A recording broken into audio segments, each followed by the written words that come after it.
श्री सद्गुरुनाथ महाराज की जय। आत्मबल। मनुष्य समाज के बंधनों तथा नियमों में बंधा हुआ है। अपने बंधु बांधवों, इष्ट मित्रों तथा परिवार में अनेक व्यक्तियों से घिरा हुआ है। वह प्रेरणा, उत्साह एवं सहायता पाने के लिए इधर उधर दृष्टि डालता है। यदि कोई सहायता कर देता है अथवा प्रशंसा में उत्साहवर्धक दो शब्द बोल देता है तो वह प्रसन्न हो जाता है। किंतु जहाँ बेरुखी, नीरसता तथा उदासीनता दिखती है, वहीं अपने मन में आंतरिक दुख, वेदना तथा निराशा का अनुभव करता है। थोड़ी सी प्रशंसा में फूल कर कुप्पा हो जाना अथवा अपनी आलोचना सुनकर आंतरिक दुख का अनुभव करना निर्बल मन के विकार हैं। जो छोटी छोटी बातों में दूसरों के उत्साह की प्रतीक्षा करते हैं, उनकी मौलिक प्रतिभा का विकास नहीं हो पाता। जीवन में एक ऐसी अवस्था भी आती है जब मनुष्य को दूसरों का सहारा प्राप्त नहीं होता। समस्त उत्तरदायित्व तो अपने ऊपर आ जाता है। जीवन क्रम का नियोजन भी सहन करना पड़ता है। इसी स्थिति में मनुष्य के आत्मबल की परीक्षा होती है। जहाँ तक हो सके हमें बात बात पर दूसरों से सहायता लेने की आवश्यकता नहीं है। अपनी सूझबूझ तथा दूरदृष्टि से कार्य करने की प्रवृत्ति विकसित होनी चाहिए। जब तक कि हम स्वयं अपने पूरे उत्साह, जोश और सामर्थ्य से उसमें जुड़ न पाएंगे, तब तक कोई हमारा काम नहीं करेगा। हमारा आत्मबल ही हमारा स्थायी सहायक हो सकता है।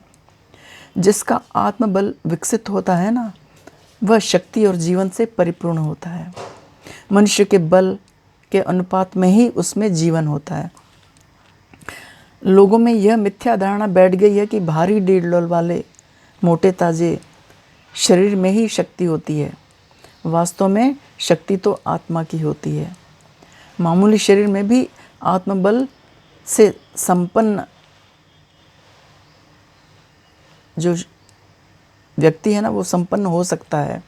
गुरु गोविंद सिंह, महाराणा प्रताप, शिवाजी इत्यादि साधारण शरीर वाले होकर भी आत्मबल की शक्ति से बलवान बने।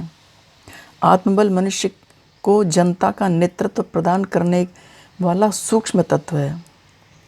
आत्मबल स्वाभाविक होता है।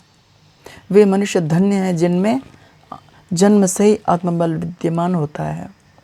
वास्तव में हमारे माता पिता, वातावरण एवं संस्कारों का आत्मबल पर बड़ा प्रभाव पड़ता है। ईश्वर कृपा बल का भरोसा रखने वाले व्यक्तियों में हिम्मत स्वतः ही बढ़ जाती है। आत्मबल बढ़ाया भी जा सकता है। आवश्यकता है केवल उत्कट बलवती इच्छा की, हल्की फुल्की नहीं, अभी तो मन में जीती जागती इच्छा होनी चाहिए। आत्मबल के विकास में सत्यता का ज्ञान प्रथम सोपान है। जो कार्य हम संपन्न करने चले हैं, क्या वह उचित है, मर्यादा के भीतर है तथा अन्य विद्वान इसके बारे में क्या विचार रखते हैं?